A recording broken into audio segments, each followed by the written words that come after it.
want more people for your business, you want to acquire leads, but what is the best way to do that? Maybe you've got one of those little postcards in the mail and it says, yay, you get some free advertising from one of the places that does advertising and you've tried it. Well, that's not really the right mindset to go about it. You need to be thinking about it different. And maybe that's where you started, but you've grown. And now you're in a position where you're spending 5 figures a month advertising and it's going okay, but you know it could be going better. What if you ran into the issues that no one really talks about? The payment processing, the too much of the advertising, all the behind the scenes stuff that's not fancy and not fun to talk about. That is why I'm super excited to have Rohaan Khan on today's episode from Orange Trail, because he helps people get past all of these and get approved when you're doing big advertising. You may have seen him on the cover of Forbes Bulgaria, and you may have even seen him on Forbes 30 under 30, but I'm excited to bring him up right after we thank our sponsor. Every business needs a book, including yours. Visit freebusinessbookpublishingcourse.com today to learn the 7 steps to publish and promote your nonfiction lead and profit-generating business book in 8 weeks. Once again, that's freebusinessbookpublishingcourse.com.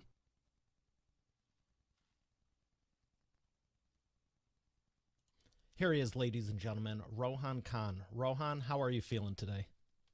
Very well. Thank you, Mario, for having me here. It's a pleasure. It's my pleasure. I mean, one of the reasons I wanted to get you on is because there's so many people talking about ads, but no one seems to be doing it right, with few exception. And you're doing it not only correct and helping other people do it, but you're doing it in a big way.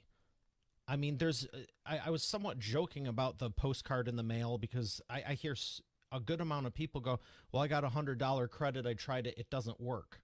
And then you have people like your clients who are investing five figures minimum a month on ads, and they have a whole new set of problems. So what would you say is one of the biggest problems people face when you're really trying to scale and reach and help more people, and you're just getting all this blowback? Yeah, that's a very good question, Mario. Well, in any business, the first step is obviously you find some service or product that someone wants, right? Something that's in demand. Okay, you've gotten to that step. You've found something that people want. Then it's about validating it. Is this scalable? Once you understand, okay, people want it, how do you reach all of those people? So one great carrier for scaling your product or service is just blasting social media ads. It's extremely scalable. It's not like, door-to-door salesman knocking on doors, because you'll have a limit. You only have a finite amount of daylight in the day, and you only have a finite amount of salespeople. Whereas with Are you telling me ads, you wouldn't want to be doing that 24 hours a day? well, if the commission's right, maybe, but not right now. So one of the kind of cheat codes, I would say, especially if your product or service is, digitalized or can just be shipped abroad, and you're a location independent business, is to just scale up social media ads. And they vary from Facebook, Instagram to Google, TikTok, Snapchat, Twitter, Bing. Choose your platform wherever you're at. LinkedIn? LinkedIn could, but again, it's very professional. So your product would have to be curated. Maybe blue ties would be good on LinkedIn to target. Be all So about that. yeah. So yeah, in a nutshell, obviously you have your service, you have your product, you want to reach as many customers as possible. So how do you do that? Well, social media ads is one of those channels. But the problem that you just mentioned, and one of the biggest problems that is really not spoken much about, is okay, when you get to that level and you're running ads and you start to scale up, you just run into bans, restrictions, payment processing issues, especially with suspicious payment bans. So the current ecosystem is just so frequently having problems. Everyone has problems. We have $40 million brand that works with us, and they have problems. And there's little advertisers that are like maybe 10,000 a month. They have problems. So it's such a wide spectrum, and it's just a problem across the board. Why do you think the companies are having it so prevalent? You know, for whatever reason, people start a business to have a better life, more freedom, all these things. All right, I'm going to take all these risks and go for it. Then the select few who, not like they're selected, that's why they're the few. You know, you work hard and it takes time, but there's a lot less people who actually figure it out. I know that 95% failure rate in business. Now you get to a point where you can scale and do all these things and it should be easier, and you still hit roadblocks. Why do you think all these platforms are going, we're going to start capping you here and here? Clearly they're successful. Like, shouldn't you be dealing with all that in the beginning? Why do you think the companies haven't said, hey, let's take a look at this? It's causing an inconvenience for our customers. Yeah. Do you think they just don't care, or it's so far and few between? What's your take on it? Yeah, so I do definitely think they care. I mean, platforms like Facebook, they rely heavily on advertising for, the revenue. So without that, Just a little bit, huh? there would be no Facebook without it. So I do think they care, but in terms of getting it right, it's very difficult. It's not just Facebook. TikTok also has, frequent issues. Google has a lot of issues. It's across the board. And when you're dealing with big data and just advertising, algorithms, there's always going to be issues. There's always going to be updates. There's always going to be need for maintenance. And look, they're trying, I think, but they're just not getting it 100% right. And that's kind of where we step in for the times that they don't get it right. We are, Orange Trail are strategically kind of placed and just plugging that huge pain point in the industry where you have compliance issues, you're struggling to run ads with stability. We come in with, a higher tier of ad account that helps you to run the ads with stability. They don't get banned. You don't have any payment, suspicious payment issues. You have direct line access to reps that give you priority support. Because another thing, Mario, is if one of those advertisers has a bad day with Facebook, good luck trying to get a response from them in time. You'll be waiting weeks. And even after that, few week period when you do finally get a response, it's probably some guy in a call center in the Philippines and India and just reading a script and they say, hey, this is a final decision. So there's not really a tailored approach, if you know what I mean. How come? What's your take on if they had like a VIP concierge, white level, white label, whatever, top tier going? You're investing 5 and 6 figures a month, or in one of your, you said $40 million ad account. There are they? Did you mean it's a $40 million company, or they're spending 40 million a year on ads? It's a $40 million brand, so it's actually a CBD company. So Okay, it's restricted vertical. but they're investing at least 5 or 6 figures a month. Oh yeah. It's actually close to seven. So yeah, per month they're really aggressively scaling. Why wouldn't they give them their own custom agent? I thought it Look, sounds to me like they'd be, oh, what? Because they're under a mil a month in ads, they don't qualify. yeah. So if you kind of dial it back a little bit, let's look at the timeline. Meta just laid off 11,000 employees last round. Before that, they also laid off more. Look, we're going into financial uncertain times. So obviously the layoffs are coming and already have. And add to that the issues with the algorithm. It's just like an understaffing issue. For example, you have the big players. You would think they have VIP concierges. Now, I'm not saying that all of them don't. I'm sure Nike has one. I'm sure Adidas has one. But what you're doing is you're neglecting those smaller advertisers. Yeah. But economies of scale and compound effect, they are also contributing quite a lot. So you shouldn't really be. But I think it's just that the platforms are just stretched too thin. Then hire back 10 people, 12. You could have one a month, just making sure everything's cool. Yeah. I heard the same thing. I was talking with a publisher friend of mine last year. USA Today, just like New York Times and Wall Street Journal, used to have a bestseller list. And we were reading this article, and I was on the phone with her, and we're like, what the heck is this? Oh, due to staffing issues, they're no longer going to have a list, and I don't even know if the company's around. And I just was like, we could solve this. Like, you and I could solve. Like, this company's been around 100 years. They can't figure out how to get 10 more people on there. It's like, it's just astonishing. I think it's so great. It creates this opportunity for you, but it's so many people think this is just made up. I remember my ads manager 8 years ago. She was like, Facebook finally called me after like a year and a half. And she asked the guy, she's like, do you guys just have that many calls? He goes, no, there's 12 of us in this department. Facebook, there's 12 people. or 14, whatever it was. It was less than 20.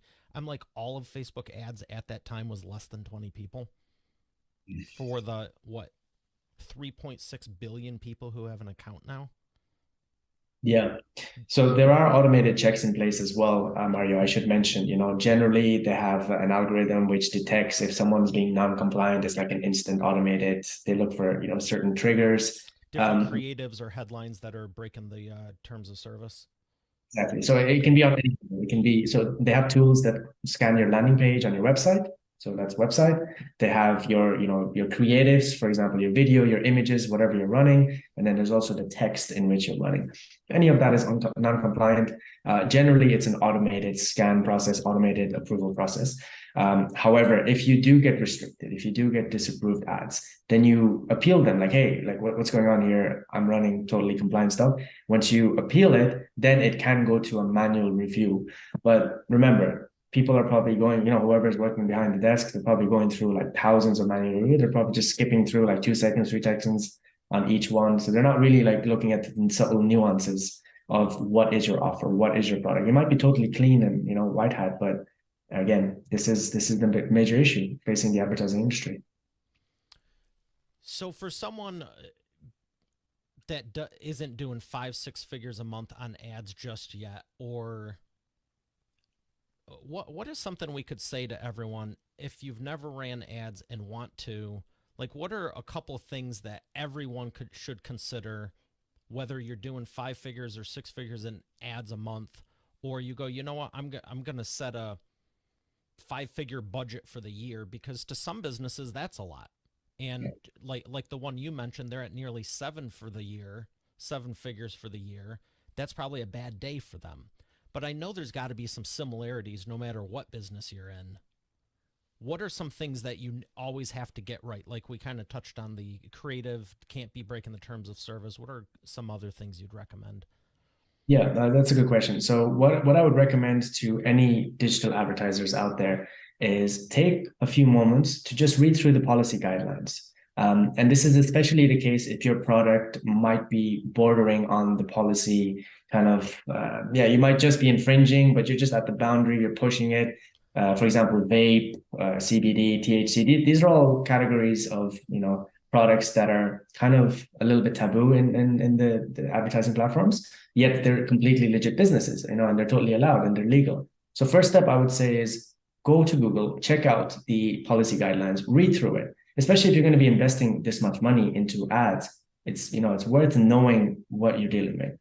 Second, in terms of the subtle nuances of advertising, so exaggerated claims is something that like always gets ads disapproved. For example, this pill will make you 3 inches taller. Like it doesn't work. Obviously, that's it's like selling snake oil. So keep the exaggerated claims to a minimum. In terms of the copy, you shouldn't try to personalize to people's characteristics too much. There's a whole bunch of these policy guideline checklists that you should be aware of. Now, when you're going to the next level, you've validated the product, you're starting to ramp up the spend. What can also happen is, let's imagine you put your card on the account and your card is linked, it's a credit card, and it's just billing. It's just billing. And let's imagine you travel to a new state or a new country. That can trigger an alert, and it then can trigger a suspicious payment restriction. And in the eyes of the algorithm, because remember, this is all still in the automated process, they think that someone has access to your account from a new location, new IP. Oh, let's block everything. So again, it may not be the case, but this can be something else that can lead to a ban. Things like that can lead to these issues. Now, one way that we help to solve these issues is that we provide a higher level ad account. These are kind of pre-vetted green status ad accounts, and they're direct from Meta, Google, TikTok, from their authorized sales partners. What that means is that accounts, they don't get banned easily. They have unlimited spends limits from day one. They have a dedicated rep, and you're pretty much just getting everything running smoothly. Another thing is these accounts are on a prepay model. So you don't have to worry about putting your card or debit card and having suspicious payment issues. Instead, you can actually load up funds on the account to spend. For example, if you have a phone, you put credit on the phone, right? You use it for data, calling, texting. Same principle here. You put funds on the ad account, they're called agency accounts, and you spend those funds.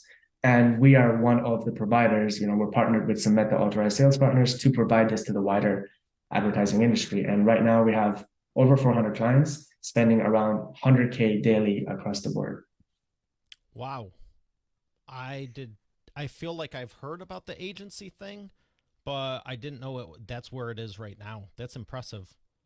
Yeah. I was going. My question before you got to that was going to be: do you recommend? One of the things I did on one of my ad accounts years ago was I got a dedicated card that wasn't gonna.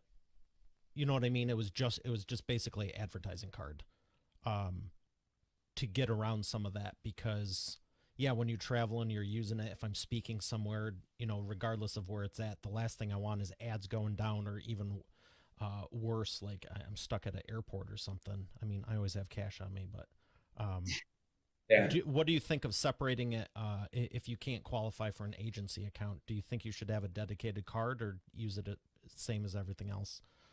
It's just definitely a good workaround for preventing those kind of issues. What I would also say is that if you do have said dedicated card, just make sure that whenever you do travel to a new location, maybe use a VPN to keep it at the previous location that you were at. But yeah, it's definitely a good workaround. If you're not spending like really like thousands and thousands, per month, I don't think it's that major of an issue. It's only when you start to really scale up that in the eyes of Meta or these platforms it Like can actually. 100 a day or more? Yeah, I mean you could say 100 a day, or you could say like maybe 500 to 1,000 a day. That's when you really start to run into the issues. And again, Yeah. it's also the compliance side, right? Can't really run anything that's risky or in the gray area. You should keep everything clean. Yeah, for sure. And that's why I wanted to bring it up because everyone I know was always doing legit stuff. And it was like, okay, this person's getting rejected for this person's getting rejected for that. It's like literally one word in the title or the call to action was the wrong URL. Like one of them, the whole thing passed. It was just some stupid URL rename. Didn't match up to the website like literally 100%. One had a S in the name, one didn't, like book versus books. Yeah. It was just the weirdest stuff, and I'm like, really, the whole thing is hinging on. And again, this is 5-10 years ago when I was trying to learn it. It was actually like 8 or 12 years ago when I was trying to learn it, but um, it's not my forte. I stick with the book publishing now, but it's why I'm glad there's people like you going, all right, here's what you need to do, here's what you need to do. So can you get anyone an agency account, or how does someone qualify for that? Or you have to pre-vet them? Yeah, so we have quite a large team in the last. So we only founded a year and a half ago, and in that space, we've hired 25 full-time employees, and we have account managers in pretty much every time zone. So we have account managers in the US, Europe, Asia. You have full coverage, and what we do is, and not everyone can apply because first of all, you need to have an offer that's compliant. We are communicating daily with our reps. So let's imagine, Mario's selling ties. Well, we would take that URL, mariosties.com, to our rep and say, hey, is this good to go? They would say yes or no, change this, and this. Hmm. So based on the feedback, we would communicate that to you. Because remember, you're not really getting this feedback anywhere else, are you? You're not getting, direct line to Facebook where they're actually giving you feedback on what can or cannot run. So we do bridge that gap of compliance as well. Another thing as one of our secret weapons is that when Meta did lay off those 11,000 people, I told my team, hey, go find me someone who actually knows what they're talking about. You hired And them. Julia is one of our compliance managers now, and she really helps with everything. Like this CBD brand, it's CBD, but they managed to get live. We have melatonin clients. We have we have different types of clients in different types of verticals, which are normally very high risk. So, what I would say is that if anyone is out there just looking to start advertising, just do it on your personal ad account. Everyone has access to a personal ad account. You log into Facebook, go to the top right, you can run an ad. But again, there's limitations to these things. Your spend limits when it's a fresh ad account, you can only spend like $20 a day. Then you have to build up the billing Mm-hmm. a day, it's 100. So if you're starting off, you're testing, that's all good. But if you're really like looking to scale to the next level, as some of the business might, well, those limits are not going to help you. They're going to last for weeks. Whereas with an agency account, they're unlimited spend from the day one. Yeah, once you have the offer that's converting, the goal is to have an ad that works and is converting and generating a ROI or ROAS. Return on ad spend. Yeah, exactly. You need to have something validated. I mean, look, we do help some beginners as well, even in their testing process. We previously did, set a minimum of like you must spend 15K per month, but then we understood that hey, some have potential to spend more. They just need to validate and test certain things, especially if they have a proven track record from before. The only thing we don't tolerate is people coming to us and trying to sell snake oil using our ad account. That's not going to fly.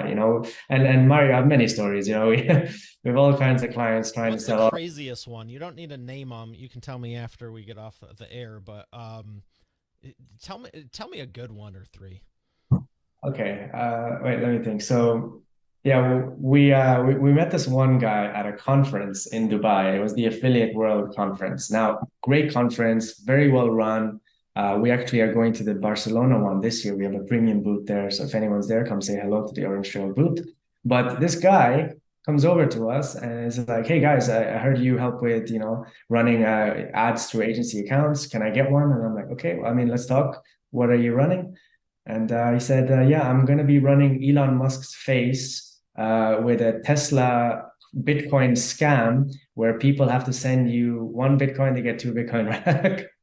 So I looked at the guy and I thought he was trolling me. I thought he was joking, but he genuinely wanted to run Elon's face and have like the text, Tesla's giving away its Bitcoin reserves. We're going to send you two Bitcoin if you send us one. So it was like one of those classic, He scams. flat out said, "I'm looking to scam people."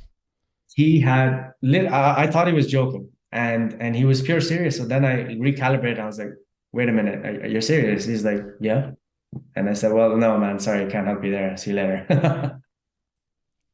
I mean, that's hilarious, unfortunate, and bad, but it's also, I want everyone to hear that because there's so many good people who are afraid to just even talk about their business. And you get this joker who comes up going, "I'm literally plagiarizing someone's face and brand," or what would it be? Liable, whatever's written versus the thing. "And I'm flat out telling you I'm looking to scam people." Yeah, This yeah. dude Look, had no lack of confidence.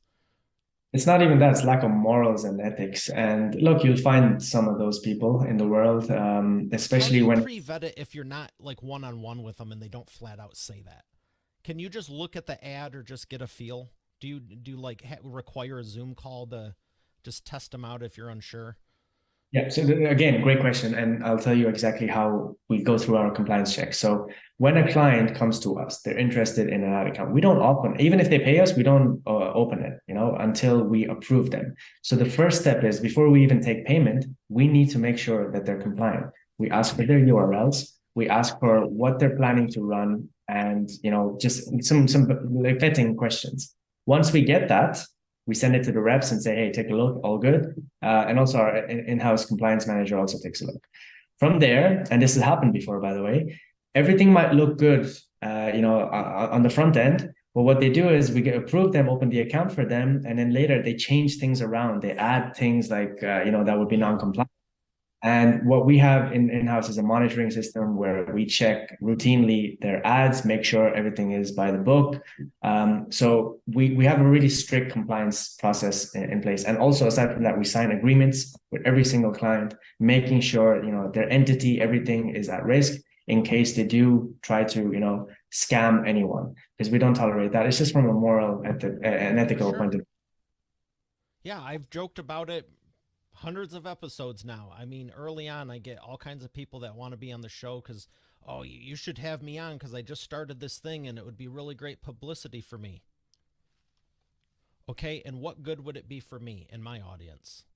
And when we're vetting people, I just posted on Facebook because it was on my mind years ago. But it's not that you're not qualified. It's just that I don't like you.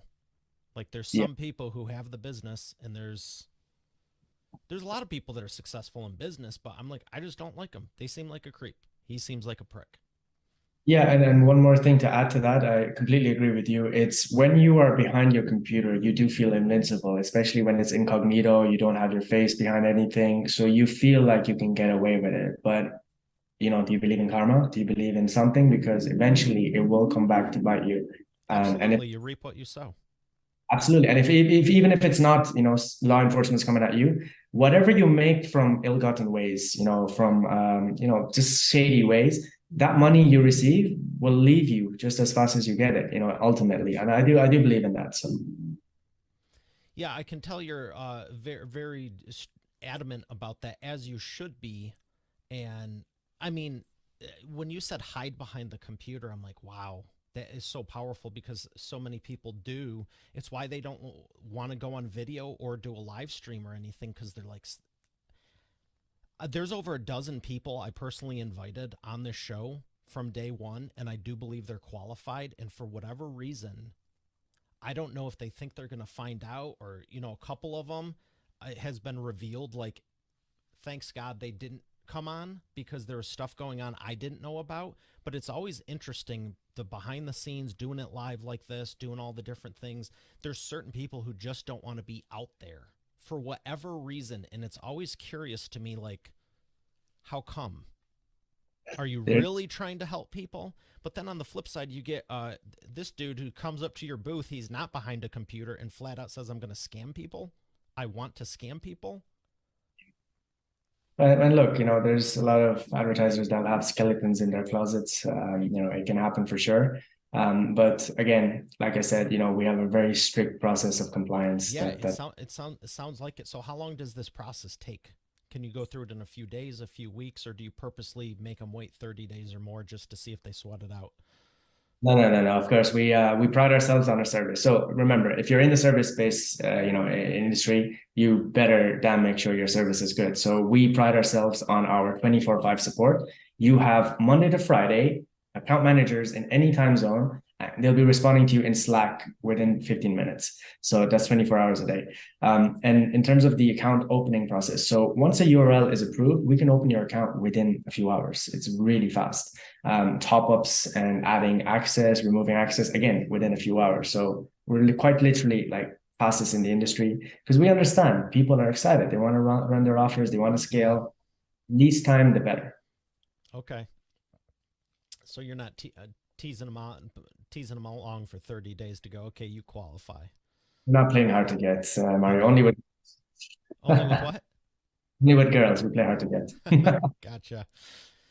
Yeah, and it's good because I know some people, and as much as I was joking, there are people who go, we've literally make them wait or do multiple meetings just to see if they get antsy because anyone can, oh, okay, they're happy now, but you make them wait 24 hours and they turn into a different person. Like, hold on.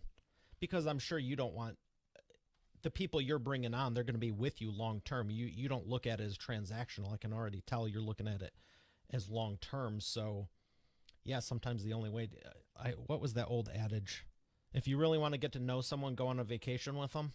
I live with them. Yeah, exactly. Yeah, Yeah. it's like, okay, now we're really going to see, but But aside from that, Mario, it's not even that. Let's put that aside for a second. You're a business owner. You want as little friction as possible for from the sure. first point someone contacts you to then closed and you're providing exchanging service. That's they're giving you money, you're giving them a great service. So as little friction as possible. And look, this really ties in with my background. Obviously, I've worked in multiple different jobs. I have a master in psychology, and I really understood this little nuances of entrepreneurship, the pillars of entrepreneurship. This is my fourth $1 million business, and I understood that there's four key pillars for What are entrepreneurship: those? sales, marketing, legal, finance. Okay. If you master these four, you're a well-rounded entrepreneur. Now, it's rare that an entrepreneur will have all four kind of mastered. Personally, my vice is finance. I hate numbers. So I just hire the right people that do know numbers and they just present it to me in a concise report. But again, let's talk about sales. So the streamlined process that we have right now is, we have multiple funnels for client acquisition, whether that be paid ads or email marketing or partnerships or, shout outs, events. We have multiple funnels. Clients are coming into us. They're having a call with us. And the biz dev team is saying, okay, what's your URL? Okay, here's your offer, here's our pricing, all good to go. Boom, into Slack. So you want as little steps as possible between the time they're in our Slack and between the time they pay the invoice and the account is set up. So I don't understand how the people you mentioned, they want to make people wait. What is that? Is that a power play? It just makes no sense from a business point of view. That's a really good point. I kind of wish they were here right now so we could get their side on it. But I personally think, like you're saying, the psychology, and it was always one of my favorite subjects. I never mastered in it in school, but impressive. I think it has more to do with, I would narrow it down to their lack of confidence. Maybe it's something so they can feel comfortable about the process, and that's where they are right now. You know what I mean? And then the other thing is, I would have to say, yeah, maybe it is a little bit of a let's see how long we can stretch this out for just to see what their reaction is type of deal. But I love that you're bringing up the points from a business standpoint. If you can chop that out and go, okay, what does this make sense for business? No one wants to be in lines. No one wants to wait longer than they have to. How many times have we paid for first class or VIP so we can be like, screw this, I'm jumping to the front? Yeah, and I kind of hate Amazon right now because they've just set the bar up here, like one day Prime, everything. It's and look, that's why they're succeeding. That's why Jeff Bezos is one of the richest men in the world because he understood people. Look, we're in the age of fast food and instant replays. Everyone wants everything fast, fast, fast. Especially with platforms like TikTok now degrading everyone's attention spans, especially our youth. So what you see now is just everyone wants everything fast, and you really need to within your capabilities, of course, try to provide it as fast as possible, at least faster than your competitors and better. Because if you're not, what is your competitive advantage? You really don't have one. I remember when I remember when Prime didn't exist, and then I remember when it was like 5 days, then it was three, then it was two, and it was like, wow, you can get it overnight or this. I just ordered something recently at like 1:30 in the morning, and it was here by like 11. Like six, whatever the math is, it wasn't even 12 hours. And I was like, there's no way. I was just kind of relaxing, watching a movie, probably. Okay, whatever. Totally forgot about it. Next day, I go outside. It's on the porch. I'm like, what the heck's this? I thought it was something I ordered last week. I'm like, oh, that was like 6 hours ago. They've really So, spoiled you, Mario. what what would you say to someone who's going, how can we compete with, we're not a $1 billion company. What would you recommend to someone going, how can we speed up our cycle regardless of where they're at? Great question, Mario. Give me 5 seconds. I'm just gonna take my dog out of my office because he snuck in and now he's fell asleep and he's snoring. So let me just take him out Oh, because couldn't even tell. No big deal.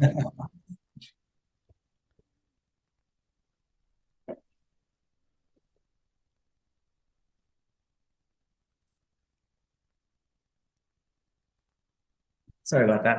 Yeah, no A problem. Didn't little even French, know. and he loves falling asleep just randomly, instantly, and then starts snoring. So it disrupts me.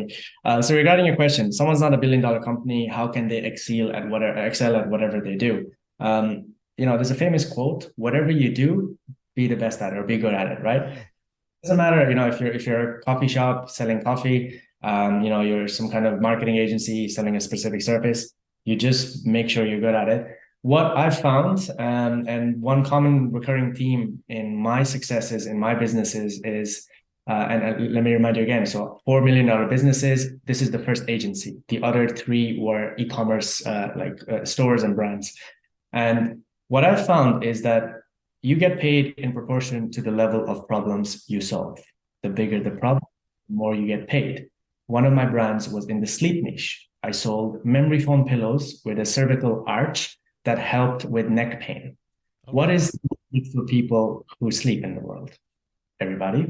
Of that, how many actually struggle with, aches and pains and discomfort? Probably a large contingent, right? So that was a really acute pain which I was solving with this simple product. And I was selling one pillow for around $50, right? So that was a problem, and I solved it with a solution.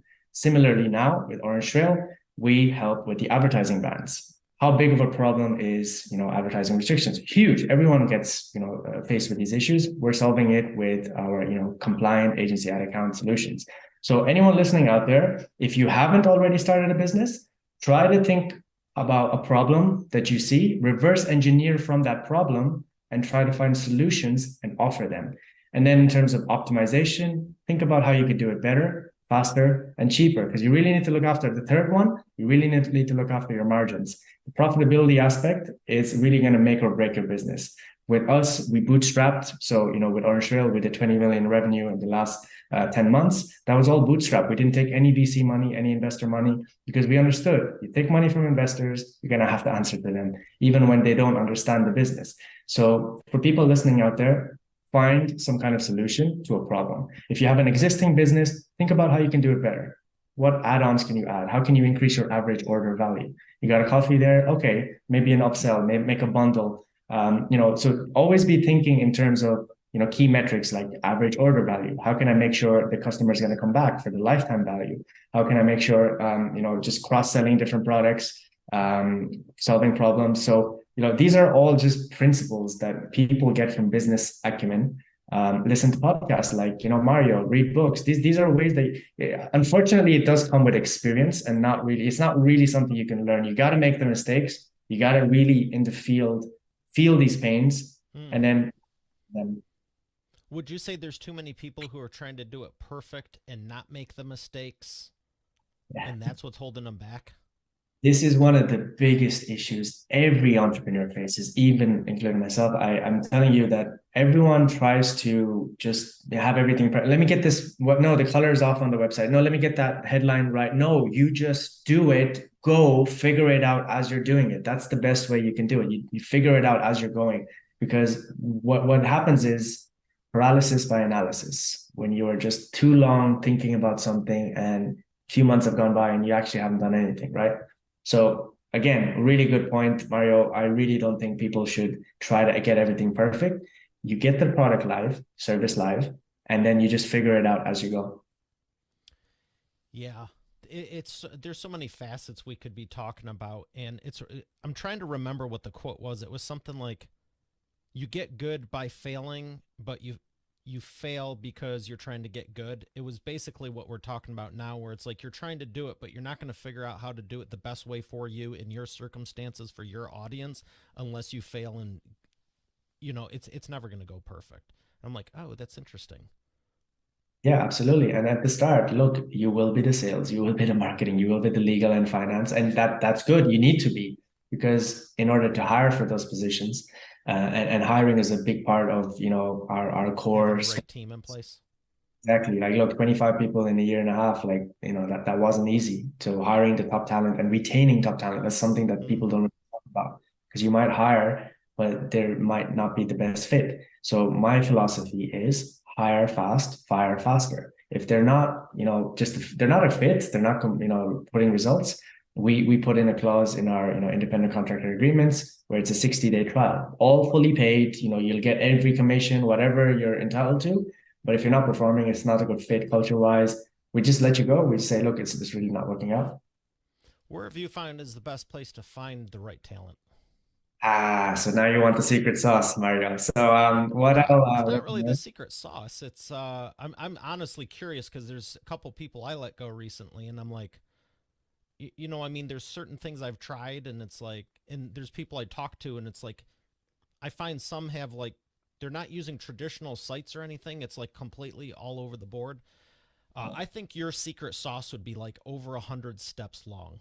I'm just curious if you're like the Facebook person, if you just went on LinkedIn and was like, "Hey, we know you got let off lately." If Yeah, it's yeah, something as simple as that, some people say like Upwork or Monster or whatever, yeah. Glassdoor. This is a really good question. I'm Some of happy those to. I kind of hate, to be honest with you. I'm curious if you're using if I actually was hoping you don't say those because I'm like, okay, good, I'm not wrong here.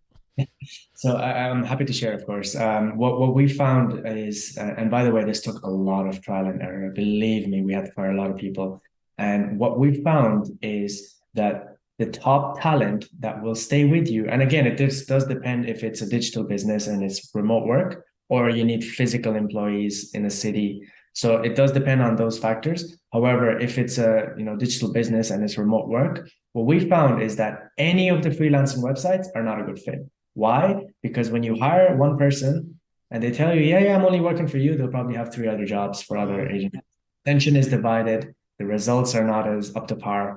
So what we found is we used headhunters as well, but what we found is that if you launch ads on LinkedIn and post jobs there, that has been the best source of talent for us. However, it goes further. Don't just launch any boring ad. Have you ever actually seen a LinkedIn ad from a corporate company? It's so boring. We are looking for X, Y, and Z.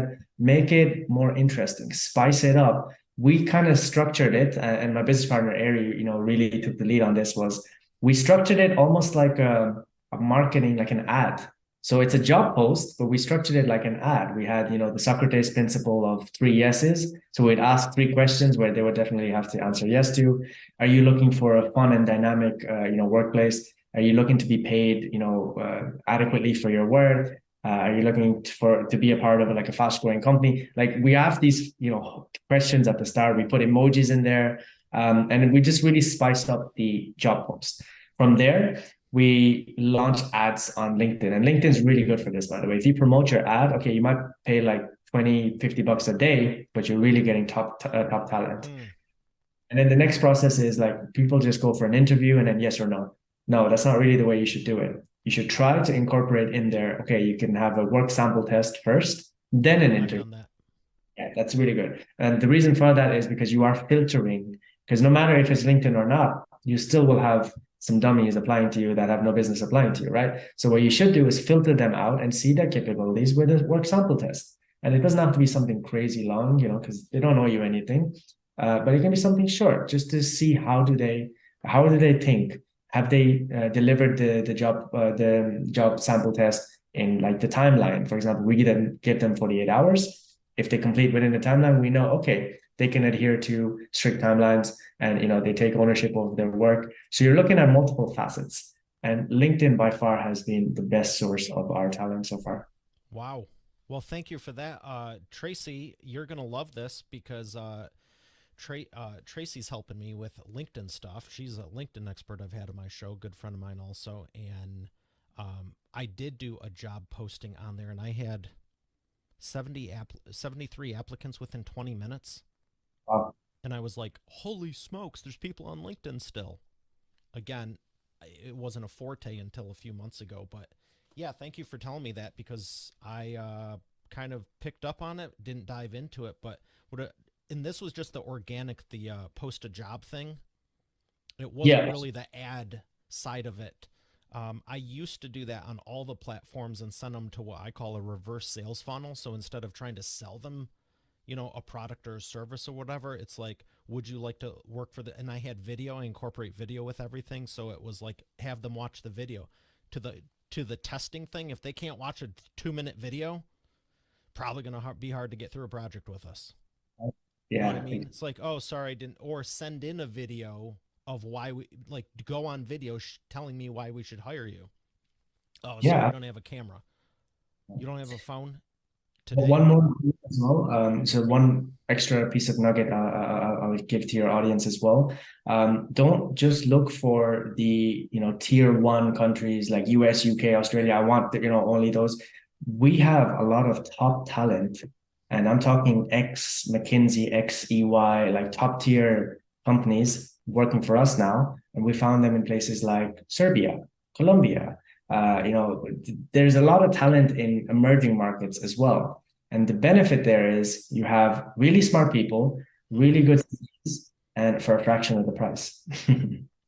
Yeah, I appreciate you saying that. I've always had people around the world on my team, and it's reminded me of one of my favorite companies, Basecamp. Jason Fried had in his book Rework, it's like talent is all over the place. Boardrooms are toxic. I'm like, yes. Absolutely. So yeah, I appreciate you sharing that with us. You dove into a little bit behind the scenes. If you could give us a little bit more, so clearly you're smart, clearly you're successful, but take us back to childhood, middle school, high school. Like you have these degrees and everything. How'd you even go into psychology and some of the other stuff long before this? Yeah, I think we're like pretty far into the podcast, and now we're just talking about who I am. It's interesting. It's good. It's like the opposite. But yeah, my background is I was growing up in Ireland, went school there, went colleges there. And in terms of psychology, so there's not something not many people know about me is when I was in my teenage years, I was actually a magician. I used to do like card tricks, coin tricks. I used to do hypnosis. Nice. Yeah, it was my hobby. I was even in a club. There was a Society of Irish Magicians, SIM, similar to Hogwarts, I guess. And I was in that club, and I was just thinking, like, how can I read people? How can I hypnotize? That's what kind of sparked my interest in the study of the human mind and behavior. So I did my bachelor in psychology in Ireland. And then another thing, maybe most people don't realize, is that when you do a bachelor, you're not actually a psychologist yet. Even if the degree was, honors psychology, you're not a psychologist. In order to become a psychologist, you need to specialize. So you need, a master for that, maybe a PhD for that. So I really had to find somewhere that was not in Ireland. I really wanted to go travel, by the way. And I'll tell you, this one year when I, went over to the Netherlands, the south of the Netherlands, for my master, that's where I really grew into myself. So for anyone listening out there, and you've always just stayed in your hometown city, you've never really traveled, believe me, it really broadens your horizons. It gives you different perspectives, and it can push you beyond your comfort zone to the point where real growth actually happens. And when I was in the Netherlands, that's when I was like doing my master, but I was also working like three part-time jobs and in different events and including myself and everything. And that's how I actually started my first e-commerce adventure. I tapped into Google one day. I was like, how can I make money online? Watched the video. First one turned out to be some kind of like pyramid scheme scam. So I was like, nope, nope. And then the second one, it was the e-commerce dropshipping model. So that's actually how I Mm, began. wow. So many great points in there, and I did not know that, and it's why I like asking. And you got sufficiently into it, but I really did want to know, and it's interesting because I think sometimes people see, oh well, he's here, she's here, whatever, but it's like, I find that often it's something we did in grade school, middle school, high school. I was studying psychology too. I've always wanted to help people, and I really thought I was going to go into it. And it's interesting, and I'm sure you can relate with all the marketing we do, how much psychology goes into marketing, right? Huge. Yeah, absolutely. Consumer psychology is just so interesting. Because look, what is psychology study about? Human mind and behavior, right? What are, behavioral steps that consumers carry out? So you have all these principles like scarcity, social proof, authority. You have all these principles that are regularly bombarded at you on a daily basis. Look at any billboard, walk past any shop, you'll see all these little psychological principles, and it's just kind of going into your peripheral, but it's a huge part of marketing. And anytime, we right now we have internal like copywriters that write for us, but before, when I was launching my first ads for selling my pet products and everything online, you really have to think like, okay, how can I write something which will drive home and emotionally hook a potential customer, but also add enough value in the copy to convince them. So it's huge part of marketing.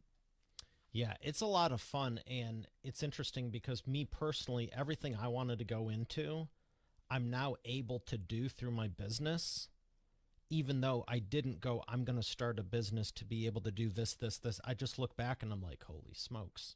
Everything I've learned, I've incorporated. And that's why I think mine is Yeah. differentiates itself, let's say. And clearly it's the same for you too. So, yeah, we're kind of similar in that route. So, thank you for sharing that with us. And I guess I'll ask you this. I don't think you saw it, but here's another thing. Got the wheel or whatever. You want yellow or black questions? I'll take yellow. All right, where's the yellow at? Let's go with this one. Um, Out of everything you've accomplished, where do you see yourself in the next 10 years? Oh, that's deep. um I do see myself starting a family. That's something I'm looking forward to, so business aside, on a personal level, that's you know I'm 28 now, but I definitely want to start a family and experience fatherhood, and then just see my little creation and help them to become the best versions of themselves. So that's one thing. Second thing, maybe business oriented would be just to have as much of my potential explored as possible. Because one of my biggest fears, Mario, is, you know, and maybe I've watched too many sci-fi movies, but imagine there's a parallel universe, alternate universe, and you see the best version of yourself, what could have been compared to what you are. So my biggest fear is unfulfilled potential, and every day it's a new opportunity to improve yourself. So I really do want to like explore the highest level of my potential, and that means that those days that you really don't feel like getting up and doing things, you actually do it because you realize, okay, this is the only one shot we got. What good is it laying down on a couch? Monetary wise, I definitely have like a goal of 100 million net worth at some stage. That's like FU money. That's like I'm gone. I'm retired. That's that money. That's generational wealth. And Do you have an age attached to that? You said at some point, but would that be 40 for you, 50, 60? I think 40 would be the peak. By then, I should have it. Yeah, it's not. And I'm going to go even deeper. And have you thought what you would do with it? If you had that 100 million right now, what would you be doing with it? Yeah. Never really think about it unless you have that kind of wealth, right? So it's a good question, but I do think having some kind of gauge of giving back is really important. I'm quite religious. I pray every day. I believe in always doing the right thing. So giving back in some way to the less fortunate, it's for sure like that's a big part.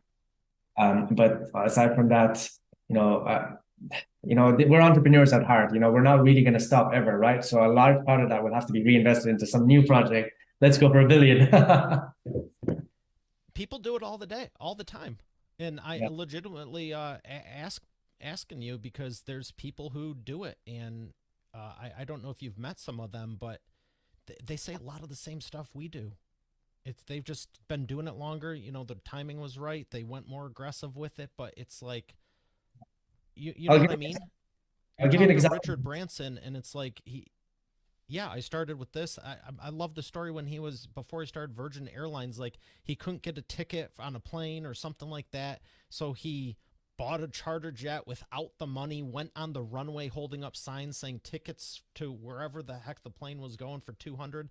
He wanted a seat that bad. I think to close a deal, he sold out the whole freaking plane that he didn't even have the money to pay for. He said, "I'll be back in an hour or whatever." Literally standing on the runway. I'm like, I remember standing on the side of the road selling bottled water with my the girl I was seeing at the time on 4th of July because she was so negative and like what we were talking about, like why you have don't believe certain things. And I was like, I'm just gonna prove it to her. I didn't need the money, but I went to the grocery store, got a couple cases of water, and if you have 100 cases of water you bought for 10 cents a piece and you're selling them for a buck, that's a profit margin. And then I think I left her there because we sold so many, came back, and it was Memorial Day weekend where all the cars were, how they don't move, kind of like going into an amusement park. There's no safety issue. We were just do, and it was, I think I was, what was it, a dollar a bottle or 6 for $5 or something. So, I mean, it's just getting creative with it. Yeah, So all of this is possible. And it's just execution. You executed what others could not. It's not a crazy idea. You just no, literally what others won't. It's an execution thing. yeah, and you were talking about that finding the solution. So many people. My first business, I was 12. I was doing power washing, painting lawns, and all that.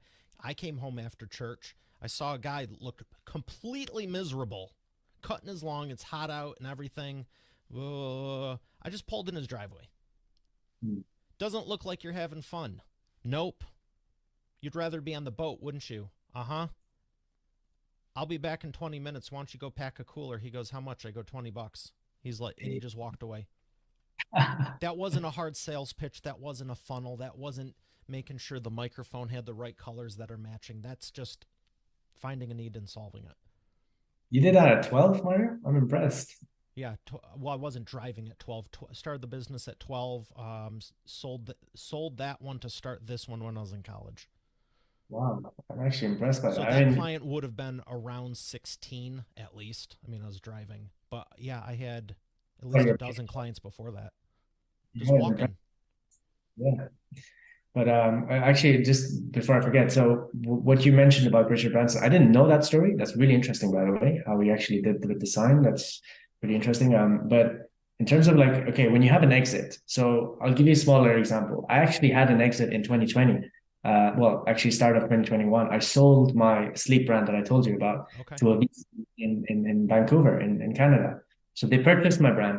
I had a bunch of money and I had a bunch of time. And I just went on this like hiatus for like 6 months. I didn't do anything at all. I was in Bali, by the way. I was living there for 4 years. So I was in Bali, had a bunch of money, a bunch of time. And that was probably one of the periods of my life where I felt maybe depressed, unfulfilled. And the reason for that, looking back now, as they say, hindsight is 2020, the reason for that was I had no other backup. I had no other contingency plan. I had no momentum. Momentum is key for business growth. And when I sold the brand, I didn't have anything else to do. Mm. To You know, transition into. Absolutely. And that's why I highly recommend if anyone is ever going towards an exit in the future, you're gonna, sell your business or whatever, great. It's a very nice process, it's very fulfilling as well. But once it's done and it's dusted, you got the money in the bank, you better damn sure have something back up because if you don't, you're gonna be lost. Okay, take a little 1, 2 week vacation, but after that, get back to work because it's ikigai. It's the Japanese, if you've read this book, there's a city in Japan which has the highest average age in the world. It's around 100, 110. It's crazy. And the scientists from all over the world were flying in to this city trying to figure out why is it this one specific city of 100K or 200K population in Japan that people live the longest. And they started interviewing all of the residents. They started to ask, hey, can you tell me a little bit about your day-to-day life? What do you do? How do you stay busy? And a lot of them said, even after they retired, stopped working, they took up something else, a hobby, gardening, selling fruit or whatever, just some kind Mm. of hobby, which allowed them to stay busy, have something to look forward to each day, and have purpose. That purpose, obviously, combined with a healthy diet, of course, don't eat McDonald's every day, and will maybe, potentially allow you to live a long, happy life. Wow. This is so surreal. One of our author clients, I can't say the name of the book, but the focus of it is having a purpose. And we're going extremely deep on all the different avenues and all the different things you can do because there's so many people who are unfulfilled, whether it's a job, business, like you're saying, you had a successful career. And now what? You're going to sit there and watch grass grow? Yeah, absolutely. You need to have something to work towards. And it doesn't even have to be like business. It could just be something as little as volunteering somewhere, Yeah, I helping, was just thinking of you need. people at church. They might not want to start a business, but they love helping people have a better experience. Yeah, absolutely. And you see the ROI instantly. You see, someone's face light up, and it's kind of cleaning your soul. It's cleansing your soul. For me, Ramadan, I'm Muslim, so Ramadan is a time where we fast. And, I always go around to the less fortunate, I buy them groceries, give them food, money for whatever they need. And you really see like the struggle that they're facing. And when someone just has a random act of kindness, Yeah. it, no, it's altruism has a very beautiful way to clean your soul. It changes it because they may have never experienced that in their life before. Yeah, yeah. But now what you see is all these young kids, doing it, but then having a phone, like recording the whole thing, putting it on TikTok. It's like Can we it do doesn't that again? get recorded. Wow.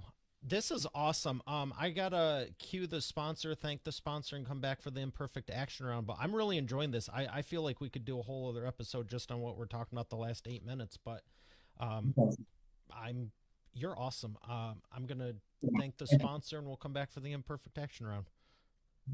Every business needs a book, including yours. Visit freebusinessbookpublishingcourse.com today to learn the 7 steps to publish and promote your nonfiction lead and profit generating business book in 8 weeks. Once again, that's freebusinessbookpublishingcourse.com. And we are back with the imperfect action round. Rohan, are you ready to take imperfect action? Absolutely. Let's go. 3 questions for you. 60-second or less answers. First one is, what is the fastest path to the... Let's go with cash today. What is the fastest path to the cash? Fastest path to the cash, find an in-demand product or service, find a low-cost way to provide that to, the target audience, and just optimize and offer it.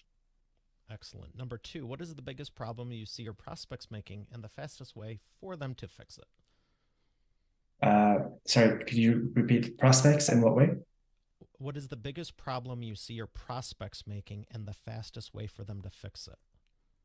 Good question. So one of the biggest problems that our clients currently have is just a lack of knowledge about Mm, advertising guidelines and policy guidelines. So what we are giving away at the moment for free is an ebook. For Orange Trail, we created like a kind of an ebook that's for free with all of the different reasons people get banned, how to get around them, how to bulletproof your.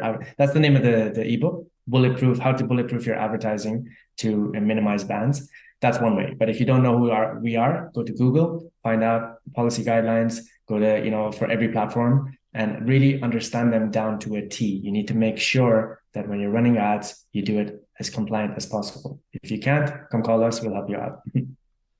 excellent. I'm going to love the ebooks, huh? Number three, what is the best way to maximize customer lifetime value?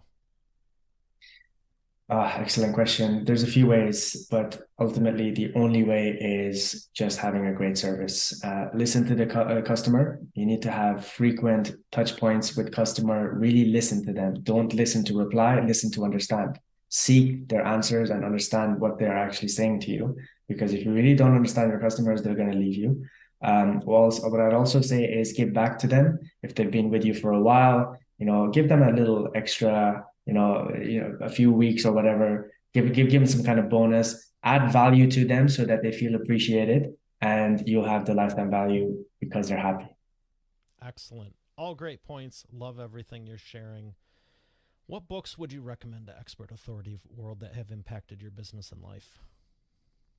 The Compound Effect, Mm-hmm. definitely a very good book that has helped me.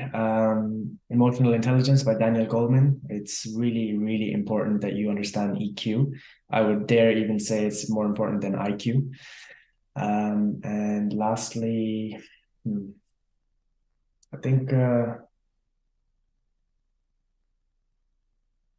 yeah, the next five moves by Patrick Bet David. That's actually a good one as well. Excellent. And I agree 100%. There's a lot of smart people, but that are some of the smartest people I know are also the dumbest. Ignorance is bliss. Where would you like people to learn more? For Orange Trail, if anyone out there is actually advertising and they're, having issues with bans, restrictions, it doesn't matter which platform, Facebook, Google, TikTok, Snapchat, Twitter, we've got agency accounts for all. We have partnerships with all of the platforms or their authorized sales partners. You can reach out to us at orangetrail.io, book a call with one of our team members. They'd be happy to talk you through all the options, understand more about your business. You can also find us on social media, Facebook, Instagram, Twitter. We're everywhere. So Orange Trail, reach out to us and we'd be happy to take a look and help you out. Rohan, it's been an absolute pleasure. I so thank you for your time. Thank you for sharing everything you did with us. Pleasure's all mine, Mario. Thank you very much. All right, Expert Authority World, we have another great episode here today. I'll see you on the next one.